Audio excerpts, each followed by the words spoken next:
Hello friends, today our topic is Carnot cycle. तो Carnot cycle को start करने से पहले हमने आगे क्या देखा था, हम थोड़ा सा देख लेते हैं। ठीक है, तो हमने आगे देखा था कि भाई heat engine. Heat engine is a one type of the device. It is the used to convert the heat engine to mechanically energy.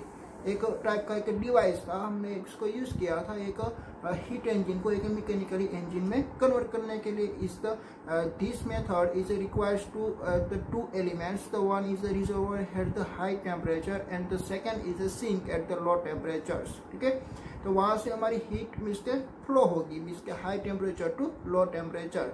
Okay, then after हमने उसका वर्क डन फाइंड आउट किया था और उसकी एफिशिएंसी फाइंड आउट की थी, और हमने देखा था कि भाई उसकी एफिशिएंसी हम कैसे इंक्रीज कर सकते हैं और कैसे डिक्रीज कर सकते हैं। ठीक है, उसका एग्जाम्पल भी आपने देखा था। ओके, देन आफ्टर आपका दूसरा टॉपिक हमने देखा था वो था रिवर्स हीट इंजन। तो रिवर्स हीट इंजन था, तो उसको हमने रिवर्स क्यों नाम दिया था, क्योंकि हम क्या करने वाले थे, हम पहले हमारी जो हीट थी वो एक रिजर्वर से लेके एक सिंक तक जाती थी। पर इसमें क्या होने वाली थी कि भाई हम सिंक में से हीट ले रहे हैं, सिंक में से हमको हीट लेनी है तो हमको क्या करना पड़ेगा, उस पर वर्क करना पड़ेगा। ठीक है, तो हमने एक हीट पंप भी लगाया हुआ था। तो हीट पंप क्या करता है भाई, सिंक में से थोड़ी हीट ले लेगा। अगर सिंक में से हीट ले लिया तो सिंक का टेम्परेचर क्या होने वाला है, डिक्रीज होने वाला है। ये वाला केस में सिंक का टेम्परेचर डिक्रीज होने वाला है। हमने जो हीट इंजन में देखा था वो वाला सिंक में हमारा सिंक का जो टेम्परेचर था वो आप डिक्रीज नहीं कर पा रहे थे। ठीक है, तो यहाँ पे सिंक का टेम्परेचर डिक्रीज हो जाएगा। वो वाली हीट हम एक रिजर्वर में हम हमारी रिजेक्ट कर देंगे। ठीक है, तो यहाँ पे जो रिजर्वर है वो रिजर्वर हमारा एक एटमोस्फियर है। ठीक है, तो ऐसा हमने देखा था। ध्यान पर हमने थर्मोडायनेमिक्स का सेकंड लॉ भी हमने देखा था। तो थर्मोडायनेमिक्स का जो सेकंड लॉ है तो हमको कुछ बताता नहीं है, वो ओनली फॉर ए कहता कि भाई ये पॉसिबल नहीं है, वो वाली प्रोसेस पॉसिबल नहीं है। वो ये बताता कि भाई हमारी मिस के हम कोई भी एक मिस के वर्क करेंगे तो उसकी एफिशिएंसी 100% नहीं आ सकती। तो वो तो हमको भी मालूम है क्यों 100% नहीं आएगी, क्योंकि हमारा हीट का फ्लो कहाँ से कहाँ होता है, एक high temperature reservoir to at the lower temperature sink. Okay, तो सिंक में से अगर हीट नहीं जाती, सिंक में अगर हीट नहीं जाती तब भी आपकी एफिशिएंसी 100% आ सकती है ना। बट बिना सिंक में गई हुई हीट आपका मिस के हीट इंजन पे नहीं चल पाता, क्योंकि हीट का फ्लो होना जरूरी है ना। आपकी जो प्रोसेस करने के लिए, आपका वर्किंग सब्सटेंस चलाने के लिए आपका एक मिस के एक हीट का फ्लो होना जरूरी है। ठीक है, तो we are start Carnot cycles. The Carnot describe the working patterns and working methods. It is known as the Carnot cycles. The Carnot process had the particular parameters, and the one is the working agents. Here the working agent is the ideal gas. What is the meaning of the ideal gas? The ideal gas have the certain parameter like this as the pressure, volume, and temperatures, and it is the capable for the expand it so that it can do the works, and it is the capable for the compression so that is the volume is changes. Okay, so how we can find out the work done for the cyclic process at the particular parameters, but in the particular parameter is a changes so that is the work done is can be the changes. Okay, then after the cyclic the process, it the start in the particular parameter like this pressure, volume, and temperature. It is the keep on the changes, and after the some the steps is the come back to the original values. Like this pressure, volume, temperature की जो original value थी वो return means के वो keep on the changes, and then after is return back to these original values. It is known as a cyclic process. Okay, so one is the basically is the requirements for the is a high temperature. It is known as is a source of heat, and this source of heat is known as the reservoirs, and is a heat is the taken from the reject into the sinks. Here the sink is the like this atmospheres. Sink is the like this atmosphere because this atmosphere the temperature it cannot be changes. Means के atmosphere का आप temperature हो, temperature आप उसको decrease नहीं कर सकते और इंक्रीज नहीं कर सकते, क्योंकि this is a large area of the atmosphere and is a large contents of the atmosphere so that it cannot be changes the temperatures. And the reservoirs is from the taken the heats and is the transfer from the reservoir to the sinks. Okay, तो ऐसी हमारी एक cyclic process हमको देखनी है कि भाई इसमें हमारा एक पैरामीटर चेंजेस होता है। वो पैरामीटर है प्रेशर, वॉल्यूम, एंड टेम्परेचर। उसके रिलेटेड हमको देखना है। ठीक है।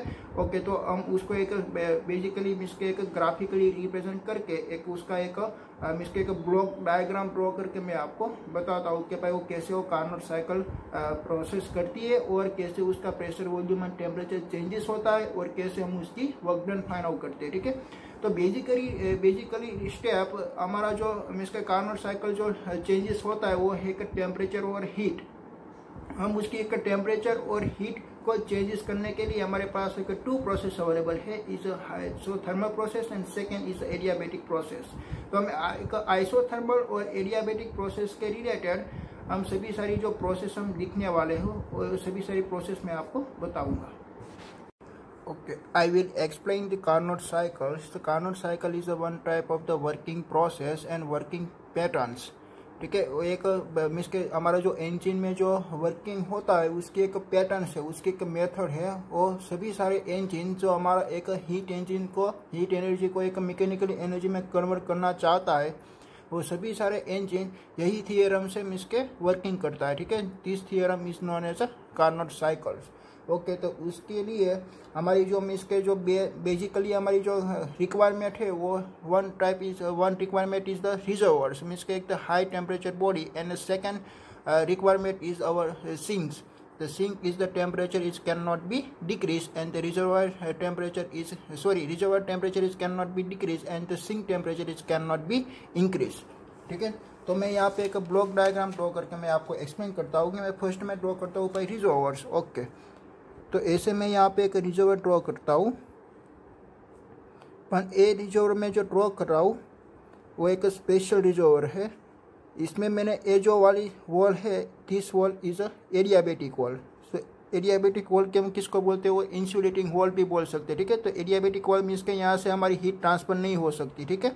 और ए वाली होल भी हमारी एडियाबेटिक वॉल है, मीन्स के इंसुलेटिंग वॉल है, और ए वाली होल भी हमारी इंसुलेटिंग वॉल है।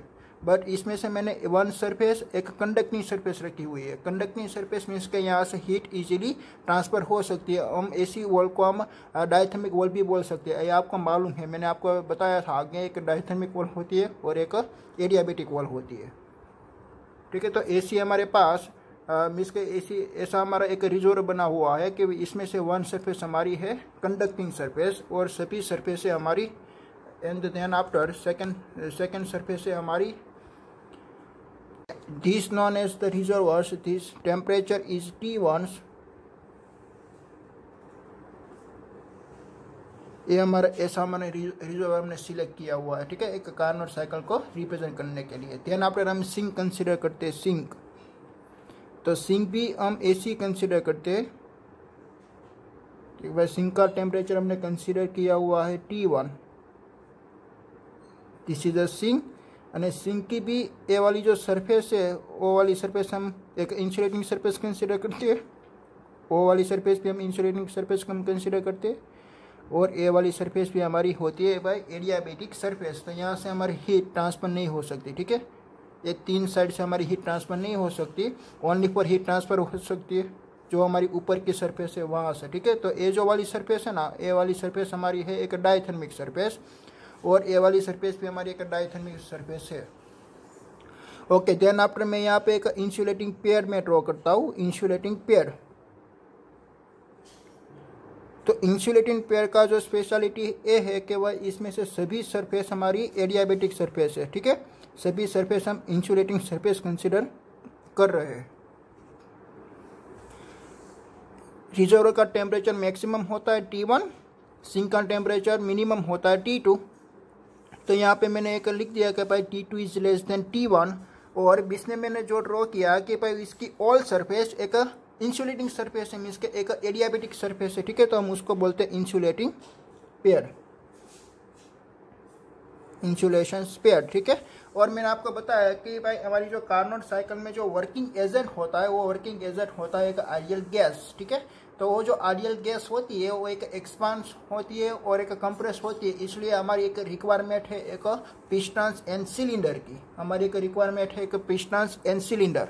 तो पिस्टन्स एंड सिलेंडर की मैकेनिज्म कैसी होती है वो भी मैं यहाँ पे मैं आपको ड्रॉ करके मैं एक्सप्लेन करता हूँ, ठीक है।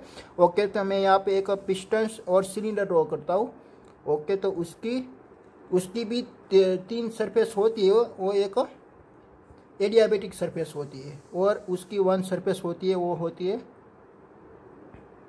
Diathermic surface. ठीक है, okay.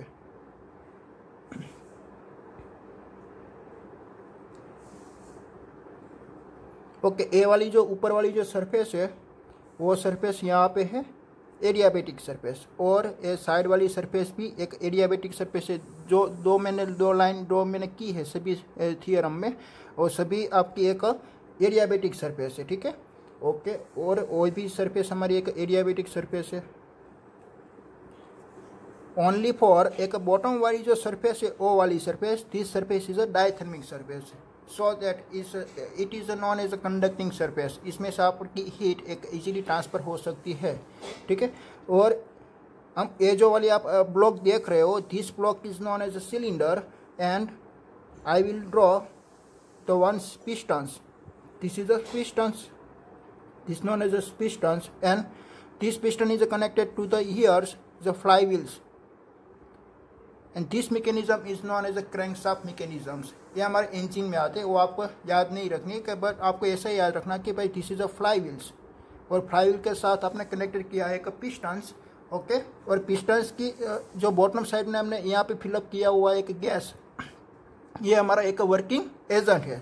This is a gas, this gas is known as the working substance.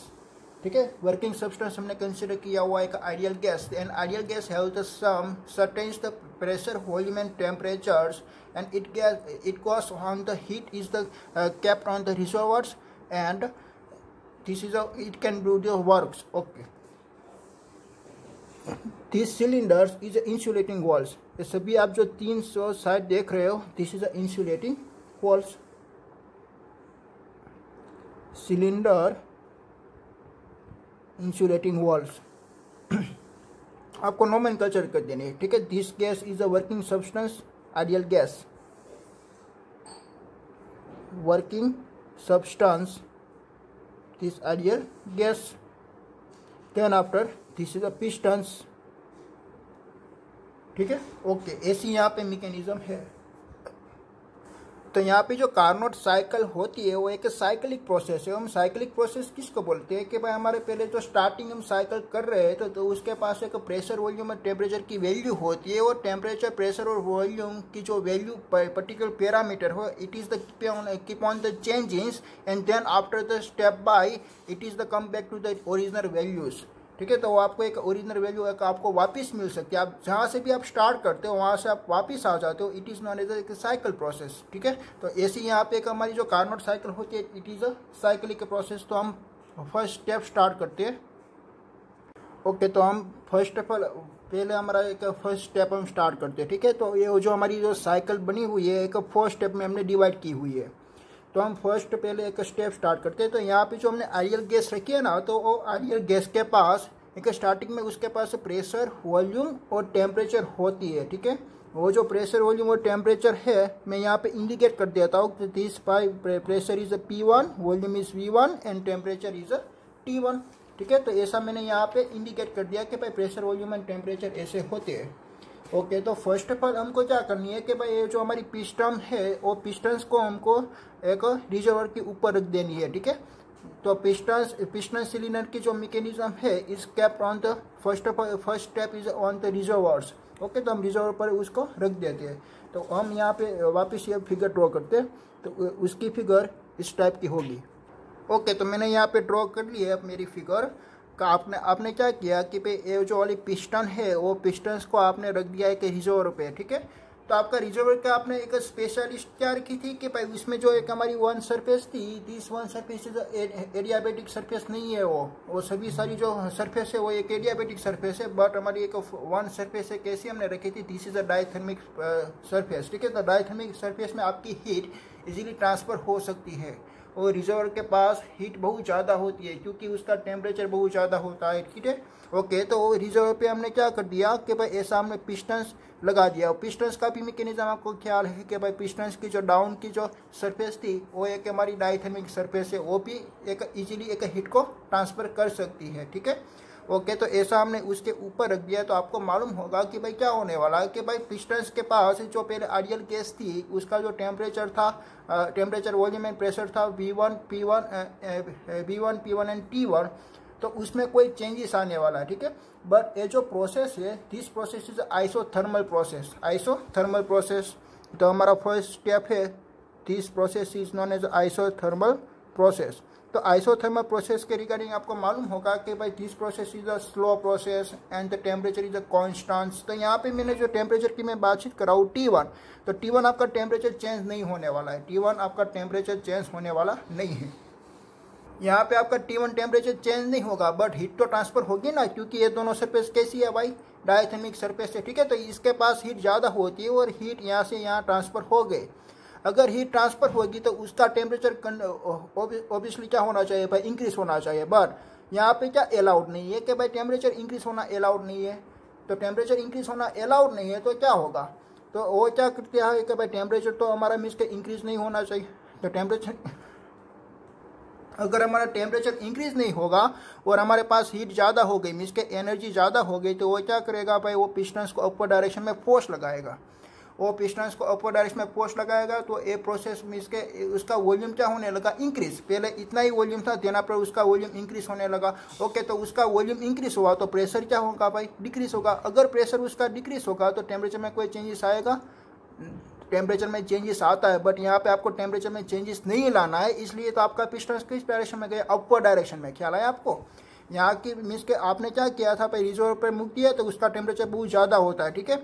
तो इसका भी वो टेम्परेचर ज़्यादा कर देता है, बट आपको टेम्परेचर ज़्यादा करना अलाउड नहीं है। इसलिए वो टेम्परेचर को वापस अपनी T1 लाने के लिए वो क्या करता है, अपने पिस्टन्स को अपर डायरेक्शन में धकेल देता है, ठीक है। तो अगर आपका पिस्टन्स अपर डायरेक्शन में जाएगा तो आपका वॉल्यूम इंक्रीज होगा और प्रेशर डिक्रीज होगा, और देना पर आपका टेम्परेचर वापस डिक्रीज हो गए, जो पहले ओरिजिनल वैल्यू था वही टेम्परेचर पे आ गई। चला या, तो आपका टेम्परेचर पहले तो इंक्रीज हुआ ही होगा, यहाँ से आपको हीट आएगी ना तो आपका टेम्परेचर इंक्रीज होता ही है। बट आप क्या करते हो, वो उसका पिस्टन्स आप अपर डायरेक्शन में धकेल देते हो, इसलिए उसका टेम्परेचर वापस T1 पे आ जाता है। इस process is known as isothermal expansion process. तो हमारा फर्स्ट स्टेप है एक आइसोथर्मल एक्सपांशन प्रोसेस का। तो हमारा फर्स्ट स्टेप में हमारा प्रोसेस क्या होने वाली है, वो आपको ख्याल आई कि आपका जो वॉल्यूम है वो वॉल्यूम इंक्रीज हो जाएगा, ठीक है। और कौन सी वैल्यू चेंज हो जाएगी, प्रेशर की वैल्यू चेंज हो जाएगी। देन आफ्टर आपका टेम्परेचर तो क्या होने वाला है, कांस्टेंट होने वाला है, ठीक है। तो मैं फर्स्ट स्टेप आपको मैं लिखवाता हूँ, वो आपको लिखना है। ओके, तो फर्स्ट स्टेप हमारा था भाई आइसोथर्मल एक्सपांशन। मेरे नोट में मैंने ऑलरेडी लिखा हुआ था, इसलिए मैं वापस नहीं लिखता हूँ। ओके, मैं आपको ऐसे ही मैं एक्सप्लेन कर देता हूँ, आपने क्या क्या किया वो आपको मालूम पड़ेगा, ठीक है। कि भाई cylinder has ideal gas, has the working substance, it has the pressure P1, volume is V1 and temperature is T1। मैंने आपको बताया ना कि भाई आपने इस पिस्टन में एक वर्किंग सब्सटेंस, एक आइडियल गैस फिलअप किया हुआ है, और एक आइडियल गैस के पास एक सर्टेन प्रेशर, वॉल्यूम और टेम्परेचर होती है। इसकी वैल्यू है P1, V1 and T1 is kept on the reservoir. आप उसको फर्स्ट स्टेप में क्या कर रहे हो, एक रिजर्वर के पर आप उसको रख रहे हो, ठीक है। और रिजर्वर का टेम्परेचर एक हाई होता है, इसलिए रिजर्वर में से थोड़ी हीट एक आपके गैस में आने वाली है, एक मीन्स के आपके एक सिलेंडर में आने वाली है, ठीक है। तो gas is absorbs the heat, आपका जो गैस होगा वो एक एब्जॉर्ब हीट कर लेगा। Its volume is increase, so that is volume is increase. Why is volume is increase, because the temperature is remains constant. तो V1 टू V2, पहले उसका वॉल्यूम था V1, देन आपका उसका वॉल्यूम हो गया V2, and temperature is remain constant, and pressure आपका क्या होने वाला है भाई, डिक्रीज। क्योंकि सभी प्रोसेस में आपका जो वॉल्यूम इंक्रीज होता है तो आपका प्रेशर कंप्लीटली डिक्रीज होने वाला है, ठीक है। तो आपका टेम्परेचर एक प्रेशर एक डिक्रीज हुआ P1 से लेके P2 तक, ठीक है। तो ऐसी आपकी प्रोसेस फाइंड आउट हुई, ठीक है। तो इसमें आपकी प्रोसेस क्या हुई कि भाई आपने एक रिजर्वर में से हीट को एब्जॉर्ब कर लिया। तो यहाँ पे मैंने लिख दिया कि भाई heat taken the Q1 from the reservoirs, आपने Q1 जितनी हीट एक रिजर्वर में से ले ली है, ठीक है। देन आफ्टर आपको क्या करना कि भाई उसकी साइकिलिक, मैंने आपको बताया था ना कि भाई साइकिलिक के प्रोसेस से आपको एक कार्नोट साइकिल में से आपको वर्क डन भी फाइंड आउट करना है at the particular step by step. एक पर्टिकुलर एक प्रोसेस के रिगार्डिंग आपको वर्क डन फाइंड आउट करना है ना। ओके, तो हमने आगे हमारे आइसोथर्मल प्रोसेस के लिए हमने वर्क डन फाइंड आउट किया था। वो वर्क डन का इक्वेशन में निकाला था, work done W is equal to RT log V2 upon V1, ठीक है। ऐसा हमने इक्वेशन निकाला था। ओके, मैंने यहाँ पे वर्क डन लिख दिया कि भाई work done W1 is mu RT, mu is equal to number of moles, ठीक है। ओके, म्यू RT आप nRT भी लिख सकते हो, म्यू RT। तो टेम्परेचर आपका T1 है तो मैंने यहाँ पे T1 ही लिखा हुआ है। देन आफ्टर आपका वॉल्यूम पहले V1 था, देन आफ्टर हो गया V2, ठीक है। तो ऐसे यहाँ पे वॉल्यूम V1 और V2 हो गया, ठीक है। तो ऐसे आपने वर्क डन निकाल दिया।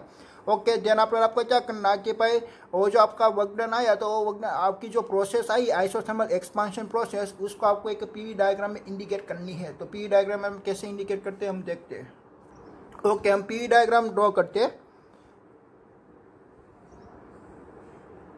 Okay, this Y axis is pressure P and X axis is volume V। आपको पीवी डायग्राम इंडिकेट करना है ना। तो आपका फर्स्ट स्टेप में क्या हुआ, फर्स्ट स्टेप में आपका जो मीन्स के यहाँ पे प्रेशर आपका P2 हो गया, pressure is decrease, then after volume is increase, आपका जो V2 वॉल्यूम आएगा this increase but temperature is remain constant. Okay, तो आपका वॉल्यूम इंक्रीज हो रहा है ना। तो पहले फर्स्ट मीन्स के आपने स्टार्टिंग में उसका वॉल्यूम क्या था, स्टार्टिंग में उसका वॉल्यूम डिक्रीज था, मीन्स के यहाँ पे उसका वॉल्यूम डिक्रीज એટલે यहाँ तक का था, ठीक है। देन आफ्टर उसका प्रेशर भी क्या था, इंक्रीज था, उसका प्रेशर भी इंक्रीज था। मीन्स के यहाँ से मैं स्टार्ट करता हूँ ए वाला पॉइंट, ठीक है। ए वाला पॉइंट क्या इंडिकेट करता है, देखिए कि भाई प्रेशर भी इंक्रीज है और वॉल्यूम मिनिमम है, ठीक है। तो this point is indicate by the P1 and V1 और टेम्परेचर है हमारा T1। देन आफ्टर क्या होने वाला है, देखिए कि भाई प्रेशर इज डिक्रीज એટલે आपको नीचे की तरफ जाना पड़ेगा, ठीक है। Then after volume is increase, तो वॉल्यूम इंक्रीज इस तरफ होता है। तो आप यहाँ से ऐसे ड्रॉ कर लोगे, ऐसे, ठीक है। आप देखिए कि भाई ये जो प्रोसेस होती है ना वो आइसोथर्मल प्रोसेस है ना। तो आइसोथर्मल आपकी एक स्लो प्रोसेस होती है, ठीक है। तो स्लो आपका वॉल्यूम इंक्रीज होगा और स्लो आपका प्रेशर डिक्रीज होने वाला है, ठीक है। तो ऐसे यहाँ पे एक दूसरा पॉइंट फाइंड आउट हुआ, दिस पॉइंट इज ओके। मैं यहाँ से ऐसे तक मैं ड्रॉ कर देता हूँ। ओके, ए पॉइंट वाला हमारा फाइंड आउट हुआ, ए पॉइंट पे हमारा प्रेशर हो गया P2, मीन्स का प्रेशर आपका डिक्रीज हुआ। Then after volume is increase and temperature is remain constant, so that this process is known as isothermal expansion. यहाँ पे एक्सपांशन हो रहा है, ऐसे आपको कैसे मालूम पड़ेगा भाई एक्सपांशन हो रहा है, क्योंकि आपका वॉल्यूम इंक्रीज हो रहा है और आपको एरो इंडिकेट करना है, इसे ऐसे आपको एरो इंडिकेट करना है, ठीक है। ओके, तो ये आपका पीवी डायग्राम कंप्लीट हो गया। देन आफ्टर आपको क्या करना है कि भाई आपको एक पीवी डायग्राम इंडिकेट में से आपको वर्क डन फाइंड आउट करना है ना। ओके, तो आप वर्क डन कैसे फाइंड आउट करोगे, मैंने आपको बोला कि भाई थर्मोडायनेमिक्स में आपका वर्क डन का इक्वेशन होता है प्रेशर इंटू वॉल्यूम, ठीक है। तो यहाँ पे आप देखिए कि यहाँ पे आपने प्रेशर लिखा हुआ है, यहाँ पे वॉल्यूम लिखा हुआ है, आपका मल्टीप्लिकेशन का रूल्स आपको लाना है, ठीक है। तो आप मल्टीप्लिकेशन कब करोगे, जब उसका एरिया फाइंड आउट करते हो तब। अगर आपने स्लोप ले लिया तो स्लोप में क्या होता है भाई, डिवाइड होता है। स्लोप में क्या होता है कि भाई वर्टिकल अपन हॉरिजॉन्टल होता है, P/V आएगा। तो P/V जैसे हमारी कोई फिजिक्स की कोई क्वांटिटी नहीं आइडेंटिफाई होगी, ठीक है। बट आपको क्या करना पड़ेगा भाई, pressure into volume, pressure into change of volume. तो ऐसा आपको वर्क डन का आपका ऐसा इक्वेशन है ना कि भाई P इंटू डेल्टा V। तो ऐसा लाने के लिए आपको क्या करना पड़ेगा भाई, उसका एरिया लेना पड़ेगा, ठीक है। यहाँ से मैं ऐसे ड्रॉ कर देता हूँ और यहाँ से मैं ऐसे ड्रॉ करता हूँ और मैं सभी को एक पॉइंटिंग से इंडिकेट कर देता हूँ कि भाई this point is a, this point is B and this point is E and this point is H। Okay, तो आपका जो पीवी डायग्राम है इसमें आपका एरिया इंडिकेट करना है। तो आपका एरिया कितना आएगा, फर्स्ट प्रोसेस के लिए एरिया कितना आएगा, फर्स्ट प्रोसेस के लिए आपका एरिया आएगा, आपका एरिया होगा ABHE, ठीक है। आपका एरिया इतना आएगा। मैं यहाँ पे नाम दे देता हूँ G, मैं यहाँ पे नाम दे देता हूँ G। तो आपका एरिया इंडिकेट हुआ है, एरिया इज ABGE, ठीक है। इज इंडिकेटर डायग्राम, आपका इंडिकेटर डायग्राम में जो एरिया इतना एरिया आपको फाइंड आउट कर लेना है। वो आप एरिया फाइंड आउट करोगे, इतना आपका वर्क डन हुआ, ठीक है। तो ये हमारा फर्स्ट स्टेप कंप्लीट हो गया। हमारा फर्स्ट स्टेप में हमने क्या किया, आपको मालूम पड़ा कि पहले हमारे पास पिस्टन्स था, तो पिस्टन्स ने हमको एक रिजर्व पे ऊपर रख दिया, ठीक है। तो रिजर्व का जो हीट होती है वो हीट ज़्यादा होती है और गैस ने क्या किया, वो इस हीट को एब्जॉर्ब कर लिया, वो हीट को एब्जॉर्ब कर लेती है। और हमारी फर्स्ट प्रोसेस है भाई आइसोथर्मल प्रोसेस। तो आइसोथर्मल प्रोसेस में उसका टेम्परेचर इंक्रीज होना अलाउड नहीं है। तो क्या करेंगे भाई, उसका टेम्परेचर वो वापस लाने के लिए वो पिस्टन्स को अपवर्ड डायरेक्शन में मिसके फोर्स लगाएगी। अपर डायरेक्शन में फोर्स तो लगाती है पर वो स्लोली अपर डायरेक्शन में जाता है, क्योंकि एक आइसोथर्मल प्रोसेस है और आइसोथर्मल प्रोसेस एक सडन प्रोसेस नहीं होती है, एक स्लो प्रोसेस होती है, ठीक है।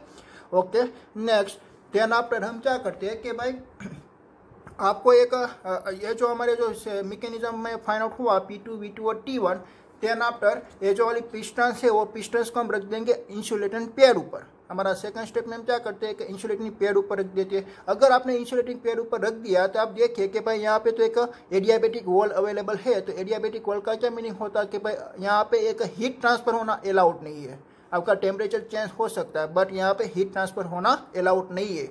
और एडियाबेटिक प्रोसेस कैसी होती है कि सडन प्रोसेस होती है, ठीक है। तो आपने यहाँ पे पहले रखा था तो उसके पास हीट थोड़ी ज़्यादा आ गई, ओके, तो उसके पास हीट उसने ज़्यादा एब्जॉर्ब कर लिया। देन आफ्टर आप उसको यहाँ पे रखते हो तो वो पिस्टन्स को क्या करेगा, एक एक्सपांस होने के लिए वो पिस्टन्स को अपर डायरेक्शन में एक हाई स्पीड से फोर्स लगाएगा। अपर डायरेक्शन में वो हाई स्पीड से फोर्स लगाएगा। अगर वो अपर डायरेक्शन में हाई स्पीड से फोर्स लगाता है, यहाँ से एक फुल एक्सपांशन होने वाला है। सेकंड स्टेप में क्या होने वाला है, फुल एक्सपांशन, क्योंकि फर्स्ट वाला स्टेप में आपका फुल एक्सपांशन नहीं हुआ था क्योंकि वो प्रोसेस हमारी स्लो प्रोसेस थी। Isothermal process is a slow process, so that आपका इतना ही फाइंड आउट हुआ था। बट देन आफ्टर आप क्या करते हो, this pistons is kept on the insulating pad and this process is known as the adiabatic expansion. तो एडियाबेटिक एक्सपांशन में आपका फुली एक्सपांशन होगा और देन आफ्टर आपका अगेन आपका वॉल्यूम इंक्रीज होने वाला है और प्रेशर आपका वापस डिक्रीज होने वाला है। बट ये वाली केस में आपका टेम्परेचर भी चेंज होगा। टेम्परेचर क्या होने वाला है, डिक्रीज होने वाला है। टेम्परेचर क्या होने वाला है, डिक्रीज, क्योंकि अभी भी आपका वॉल्यूम इंक्रीज होता है ना, वॉल्यूम इंक्रीज होता है तो आपका टेम्परेचर डिक्रीज होता है, ठीक है। तो ऐसे आपको एक सेकंड स्टेप में आपको एक इंसुलेटिंग पैड पे रखनी है, ठीक है। तो उसकी मैं यहाँ पे फिगर ड्रॉ करता हूँ कि भाई आप इंसुलेटिंग पैड पे कैसे रखो। ओके, आप देख सकते हो ये हमारा इंसुलेटिंग पैड है, इंसुलेटिंग पैड। और हमारा स्टार्टिंग में इसके प्रेशर, वॉल्यूम और टेम्परेचर कितना था मैं यहाँ पे लिख देता हूँ, P2, V2 और T1 आया था, ठीक है। देन आपको क्या होने वाला है, प्रेशर वापस डिक्रीज होगा। तो यहाँ पे हमको न्यू प्रेशर मिला, P3 is a decrease, okay.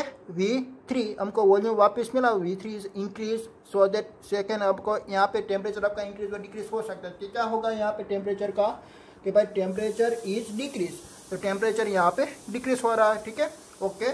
तो ये वाली जो प्रोसेस है, this process is adiabatic expansion. तो एडियाबेटिक एक्सपांशन प्रोसेस आपको लिखनी है। तो मैं मेरी नोट में जो लिखी हुई है मैं आपको ये बताता हूँ, ठीक है, ओके। हमारी second process is adiabatic expansion, okay. तो इसमें आपको लिखना है कि भाई cylinder is capped on the insulating pad, surface is become the adiabatic, the gas is allowed to expand the further from the V2 V3। आपका volume expanse इससे increase होगा V2 से V3। The pressure is decrease, आपका pressure decrease होने वाला है, ठीक है। तो P2 से लेके P3 तक आपका प्रेशर आ गया। The temperature is decrease is T2, T1 से लेके T2। There after work done by the gas. तो आपका जो एडियाबेटिक का जो वर्क डन का जो फॉर्मूला होती है वो ऐसी होती है कि भाई work done W is equal to μr T2 minus T1 ऐसी आएगी, ठीक है।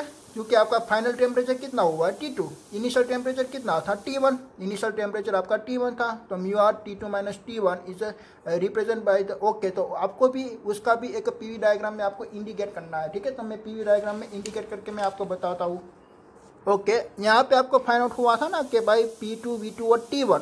ध्यान आपका क्या होता है, एक प्रोसेस हमारी सडन होती है और एक सडनली उसका वॉल्यूम वापस इंक्रीज होता है ऐसे, और ये वाली प्रोसेस में सडनली आपका प्रेशर भी डिक्रीज हो जाता है, ठीक है। तो आपका प्रेशर डिक्रीज हो गया और वॉल्यूम इंक्रीज हो गया और हमको एक न्यू पॉइंट फाइंड आउट हो गया। This point is indicate is pressure is P3, volume is V3 and temperature is T2 and this process is known as adiabatic expansions, adiabatic expansions, ठीक है। तो यहाँ पे एक्सपांशन ही हो रहा है तो आप एरो ऐसे ही इंडिकेट करोगे, ठीक है। और उसका एरिया आपको फाइंड आउट करना है। तो मैं यहाँ पे H लिख दिया, तो आप कितना एरिया कंसिडर करने वाले हो, इतना एरिया, ठीक है। तो यहाँ पे मैं दूसरा पॉइंट में लिख देता हूँ C पॉइंट।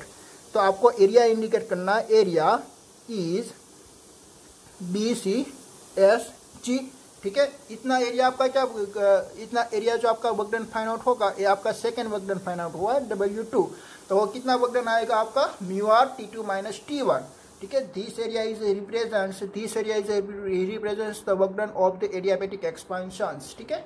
देन आफ्टर आपको अभी क्या करना है कि भाई आपका जो गैस मीन्स के आपकी जो प्रोसेस हुई तो वो प्रोसेस आपने इंसुलेटिंग पैड पे रखा, तो इंसुलेटिंग पैड के रखा तो एक सडनली एक्सपांशन हो गया।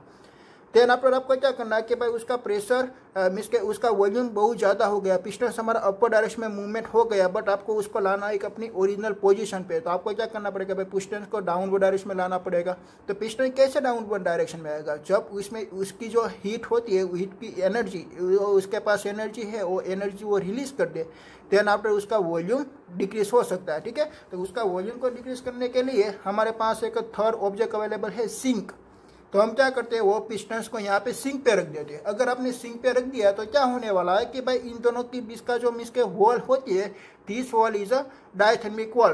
तो आपके जो पिस्टन्स के पास जो हीट है वो ज़्यादा है, ठीक है, तो आपकी एनर्जी एक पिस्टन में से सिंक में चली जाएगी, बट सिंक का टेम्परेचर में कोई चेंजेस होने वाला नहीं है। अगर आपकी एनर्जी यहाँ से यहाँ चली गई तो उसका वॉल्यूम क्या होने वाला है, डिक्रीज होने वाला है। बट कैसे वॉल्यूम डिक्रीज होगा, क्योंकि यहाँ से यहाँ हीट जाती है, यहाँ से यहाँ हीट जाएगी, तो आपका टेम्परेचर भाई डिक्रीज होगा। जो गैसेस का जो आपने आइडियल गैसेस कंसीडर किया उसका टेम्परेचर डिक्रीज होगा, तब भी उसके से हीट रिलीज होती है ना।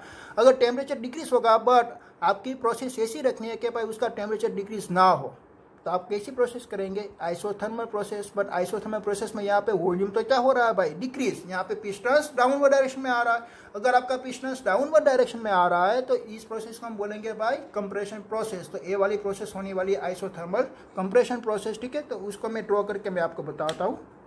ओके, मैंने यहाँ पे ड्रॉ करी हुई है, मैं आपको उसमें ही बता देता हूँ कि भाई यहाँ पे मैंने पिस्टन्स ड्रॉ किया और यहाँ पे हमारी सिंक है। तो क्या होने वाला है कि भाई देखो कि हमारे पहले जो पिस्टन्स था ना, वो पिस्टन्स यहाँ तक का था, ठीक है, उसके पास हीट बहुत ज़्यादा थी, वो हीट मिसके रिलीज होने लगी, हमारी सिंक में आने लगी। ठीक है, ओके, तो वो हीट रिलीज हो जाती है तो उसका टेम्परेचर भी क्या हो जाएगा, डिक्रीज हो जाएगा। बट यहाँ पे आइसोथर्मल प्रोसेस आपकी करनी है, तो आइसोथर्मल प्रोसेस में क्या होता है कि भाई temperature is can not be change, इसके टेम्परेचर को आपको इतना ही रखना है। अगर आपको टेम्परेचर को इतना ही रखना है तो आपको वापस क्या करना पड़ेगा भाई, कंप्रेशन। अगर कंप्रेशन करोगे टेम्परेचर वापस इंक्रीज हो जाएगा। ठीक है, तो उसके पास टेम्परेचर तो इतना ही रहेगा, चलाया। बट आपका पिस्टन किस डायरेक्शन में आ जाएगा, डाउनवर्ड डायरेक्शन में। और डाउनवर्ड डायरेक्शन में आके वो वापिस अपना volume, pressure and temperature is remain constant रहता है। इस प्रोसेस में temperature is remain constant.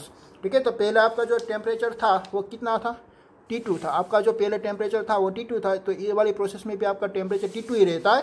But आपका वॉल्यूम, प्रेशर एंड आपका ये दोनों चेंजेस हो गया। आपका प्रेशर हो गया P4, वॉल्यूम हो गया V4 और टेम्परेचर आपका रिमेन सेम ही रहा।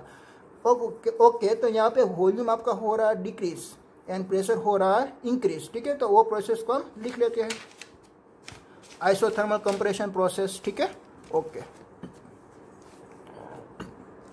The gas is kept on the sink and is the compressed the pressure is increased. Compress the pressure so that pressure is increased P3, P4 and volume is decreased and the temperature is remains same is T2. The work is done on the gas. तो यहाँ पे isothermal process के लिए आपका equation तो आपको याद ही है कि भाई μRT आएगा, क्योंकि टेम्परेचर तो आपका कांस्टेंट होता है और चेंज होता है उसका वॉल्यूम। तो यहाँ पे वॉल्यूम चेंज होगा V3 से V4। ठीक है, is given by the area. Okay, आपको एक पीवी डायग्राम में उसको इंडिकेट करना है।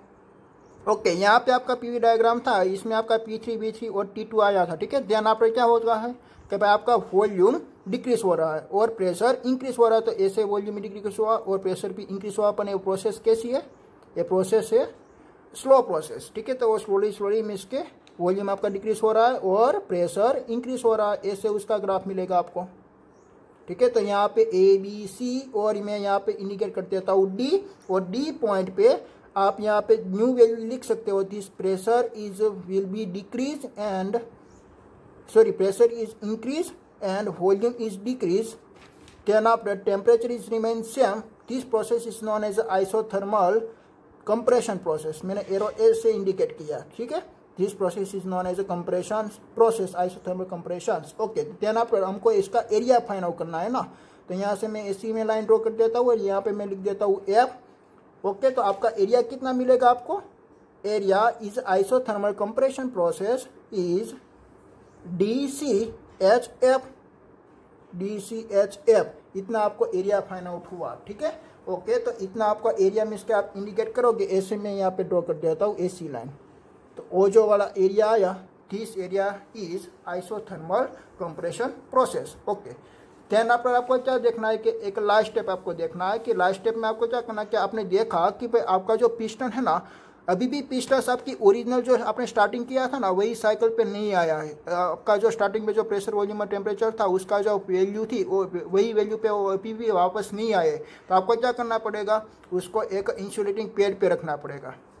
अगर आपने उसको इंसुलेटिंग पैड पे रखा तो क्या होने वाला है, देखो ये पिस्टन से डाउनवर्ड डायरेक्शन में आ रहा था, ठीक है, पर वो एक स्पीड से नहीं आ रहा था। अगर आपने इंसुलेटिंग पैड पे रखा तो इंसुलेटिंग पैड का क्या मीनिंग होता है कि भाई इसमें से हीट ट्रांसफर होना बंद हो जाएगा, ठीक है, इसमें से हीट ट्रांसफर होना बंद हो जाएगा। तो पहले से इसमें से ऑलरेडी यहाँ पे हीट थी, वो हीट क्या हो गई थी, इसके रिलीज हो गई थी, थोड़ी हीट बची थी, ठीक है।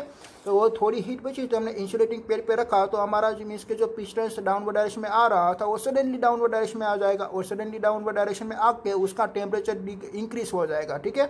उसका टेम्परेचर इस वाली प्रोसेस में इंक्रीज होगा क्योंकि यहाँ पे कंप्रेशन हो रहा है, और प्रेशर भी आपका इंक्रीज होगा और वॉल्यूम वापिस आपका डिक्रीज होने वाला है, वॉल्यूम आपका सडनली डिक्रीज हो जाएगा। चला है आपको, ओके। तो ये वाली प्रोसेस में आपको बताता हूँ एडियाबेटिक कंप्रेशंस का लास्ट स्टेप है एडियाबेटिक कंप्रेशन। तो इसमें आपने पिस्टन्स को रख दिया था एक मीन्स के एक इंसुलेटिंग पैड पे, ठीक है। इंसुलेटिंग पैड मैंने यहाँ पे ऐसे इंसुलेटिंग पैड ड्रॉ कर दिया, ठीक है।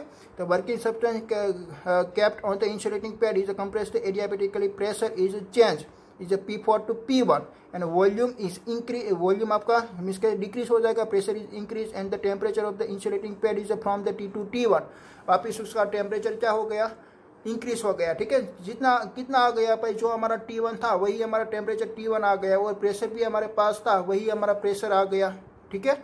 और वॉल्यूम जितना हमारा था डिक्रीज था इतना ही हमको वॉल्यूम मिल गया। तो वो जो वर्क डन हम फाइंड आउट करेंगे एडियाबेटिक कंप्रेशन के लिए, तो उसका इक्वेशन होता है म्यू आर T2 - T1, इसमें आपका टेम्परेचर चेंजेस होता है, ठीक है। तो उसका आपको एरिया मीन्स के इंडिकेट करना है, आपका जो PV डायग्राम है इसमें, ओके। देखिए आपका मीन्स के वॉल्यूम, प्रेशर एंड टेम्परेचर वो वापस इतना ही आना चाहता है, ठीक है। तो यहाँ से लेके मैं यहाँ से ऐसे में ड्रॉ कर देता हूँ, ओके। तो ये जो वाली प्रोसेस है ये भी कितनी कैसी प्रोसेस है, एक एडियाबेटिक प्रोसेस है ना, एडियाबेटिक कंप्रेशन प्रोसेस है, यहाँ पे कंप्रेशन हो रही है, ठीक है। This process is adiabatic compression, okay. तो उसका एरिया आपको फाइंड आउट करना है ना, तो यहाँ से लेके यहाँ तक, और देन आफ्टर यहाँ से लेके यहाँ तक मैंने लाइन ड्रॉ की हो, उसका एरिया आपको मिलेगा, एरिया इज ADFE, ठीक है। तो इतना एरिया जो आपको मिलेगा, this area is indicate of the work done of the adiabatic compression process, ठीक है। तो आपने ऐसे आपने एक 4 स्टेप देखे, ठीक है, और उसका सभी 4 स्टेप का इंडिविजुअली आपने वर्क डन फाइंड आउट किया, और ये इंडिविजुअली आपने एक PV डायग्राम में भी इंडिकेट किया। तो ऐसे आपकी एक कार्नोट साइकिल की एक वर्क डन की जो प्रोसेस होती है वो ऐसे 4 स्टेप में होती है, और वापिस V1 और T1 से हमने स्टार्ट किया था वो वापिस यहाँ पे आ गई, ठीक है। ठीक, आपको ख्याल है आपने लास्ट में क्यों मिस के इंसुलेटिंग पैड पे रखा, क्योंकि उसके पास प्रेशर, वॉल्यूम और टेम्परेचर जो पहले था इतना नहीं था, टेम्परेचर उसका डिक्रीज था, आपको टेम्परेचर उसका इंक्रीज करना था, इसलिए आपने वापस यहाँ पे इंसुलेटिंग पैड पे रख दिया। और प्रेशर भी आपके पास पहले डिक्रीज था, देन आपको इंक्रीज करना था, इसलिए आपने इंसुलेटिंग पैड पे रखा, और कंप्रेस होके वो उसका प्रेशर भी इंक्रीज हो गया और वॉल्यूम डिक्रीज हो गया, ठीक है, ओके। देन आफ्टर हमको फाइंड आउट करना है नेट वर्क डन। पर net work done find out करने से पहले मैं वापिस आपको एक 4 स्टेप में रिपीट करता हूँ, ठीक है। तो पहले तो आपने क्या ड्रॉ किया था भाई, reservoir, insulating pad and sink. तो रिजर्वॉयर आपने कैसे ड्रॉ किया था, वन सरफेस आपने एक इसके कैसी रखी थी, एक डायथर्मिक सरफेस में इसके कंडक्टिंग सरफेस, और इंसुलेटिंग पैड में एक भी हमारी कंडक्टिंग सरफेस नहीं थी, सभी एक हमारी इंसुलेटिंग सरफेस भी अवेलेबल थी, और सिंक में हमारी एक सरफेस हमारी एक कंडक्टिंग सरफेस थी। और ऐसे हमारा ऐसे हमारा पिस्टन्स होता है। तो पिस्टन्स और ये होती है फ्लाईव्हील। तो फ्लाईव्हील का क्या मैकेनिज्म है मैं आपको ये बताता हूँ। तो फ्लाईव्हील क्या वर्क करती है, तो फर्स्ट ऑफ ऑल आप ये पिस्टन्स को एक रिजर्व में रखेंगे, तो ये जो आइडियल गैस होती है, इट इज द कैप्ट और the absorbs the energy from the reservoirs. तो एक हीट एनर्जी वो एब्जॉर्ब कर लेगी, एक हाई एनर्जी वो एब्जॉर्ब कर लेगी, ठीक है। तो वो एनर्जी वो ट्रांसफर कर देती है पिस्टन्स को अपर डायरेक्शन में धकेलने में, ठीक है। वो पिस्टन्स को अपर डायरेक्शन में धकेलने में अपनी वो एनर्जी को मीन्स के वर्क कर देती है। कैसे, क्योंकि ये जो प्रोसेस होती है, this process is isothermal process, और आइसोथर्मल प्रोसेस में हमारा टेम्परेचर इंक्रीज होना अलाउड नहीं है। बट यहाँ से जो यहाँ हीट आएगी, यहाँ से जो यहाँ पे हीट आएगी तो उसका टेम्परेचर ऑब्वियसली इंक्रीज तो होगा ही, बट टेम्परेचर आपको वापस डिक्रीज नहीं करना है। तो आपका पिस्टन अपर डायरेक्शन में जाएगा तो वॉल्यूम इंक्रीज होगा और प्रेशर डिक्रीज होगा, so that temperature is remain same. Okay, तो ऐसे वो पिस्टन अपर डायरेक्शन में गया, तो जैसे अपर डायरेक्शन में गया तो वो जो पिस्टन ने सपोज के 100 जूल एनर्जी दी ये फ्लाईव्हील को, तो फ्लाईव्हील ने क्या किया, भाई फ्लाईव्हील ऐसे रोटेट होने में 40 जूल को यूज़ कर लिया, 40 जूल उसने यूज़ कर लिया। देन आफ्टर वो 60 जूल आपके जो व्हील होते हैं, आपके बाइसिकल का, आपके जो मोटरसाइकिल का जो व्हील होते हैं उसको सप्लाई कर देगा और वो रोटेट होना स्टार्ट हो गया।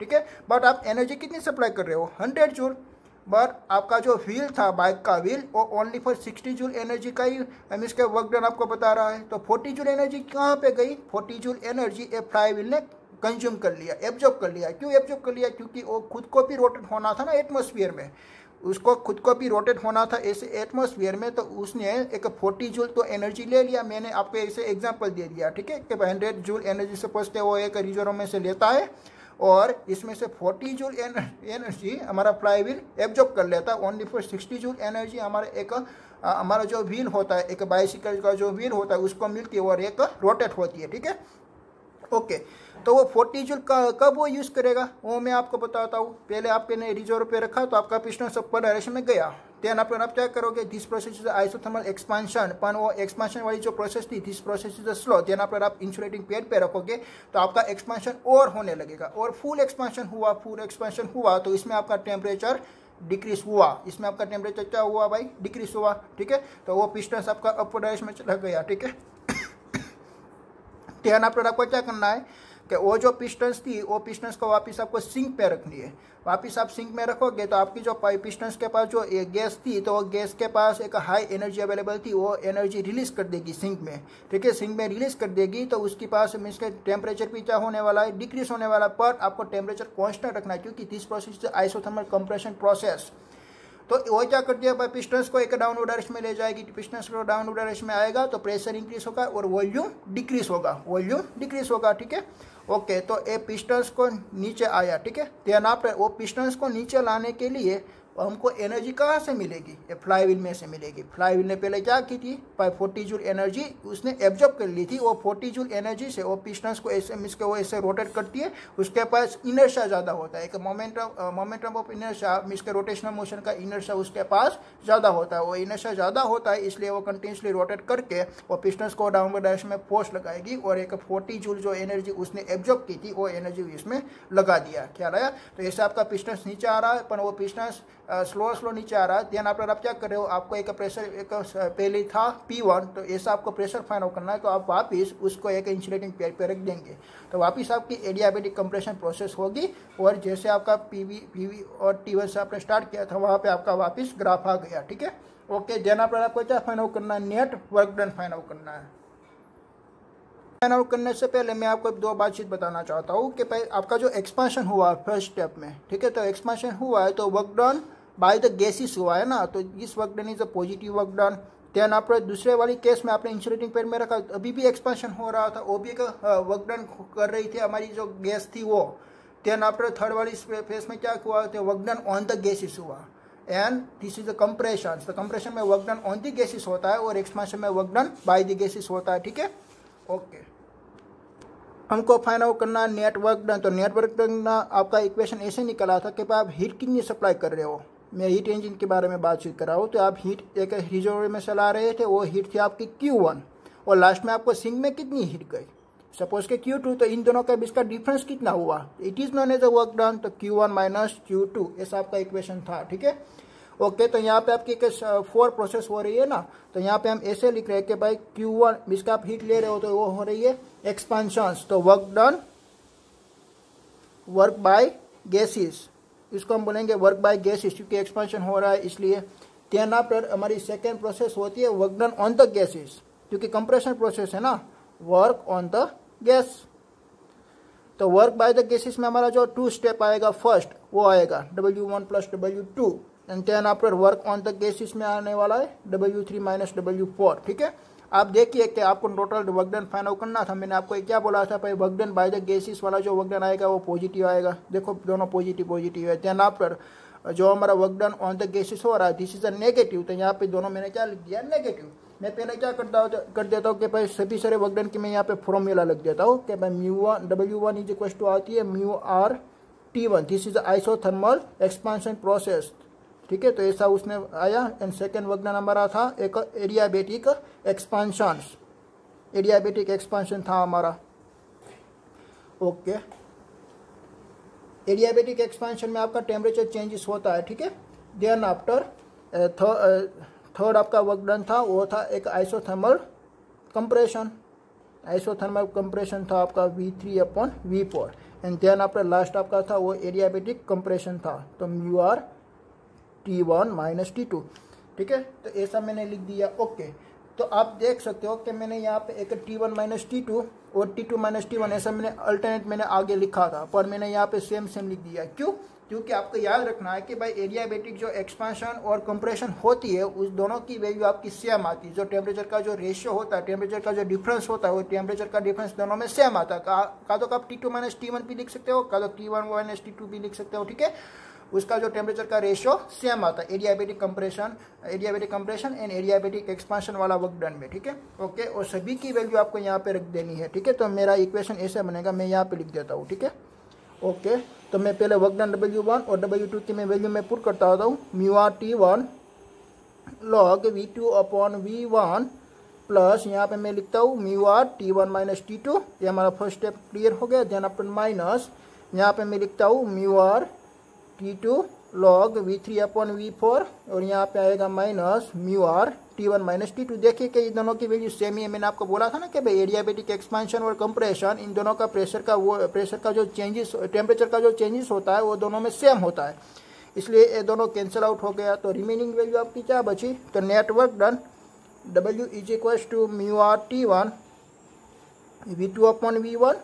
Minus μr T2 log V3/V4। ये ऐसा आपको एक नेट वर्क डन बचा। ठीक है, ओके, देन आफ्टर आप क्या करते हो, ऐसा आपका नेट वर्क डन बचा। देन आफ्टर आपको एक फाइंड आउट करना है एक efficiency of Carnot cycle.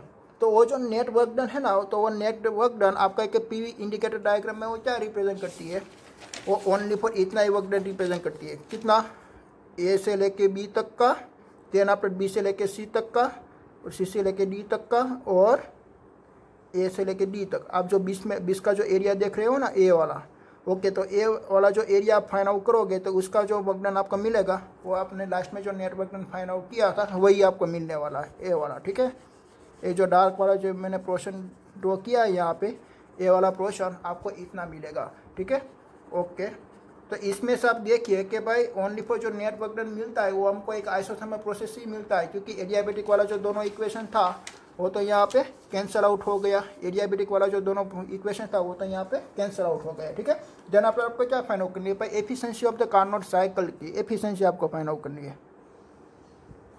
Efficiency, तो एफिशिएंसी कैसे आपको मिलती है कि भाई कितना वर्क डन हुआ और आपने हीट कितनी सप्लाई की, तो आउटपुट वर्क डन W और आपने हीट सप्लाई की थी Q1।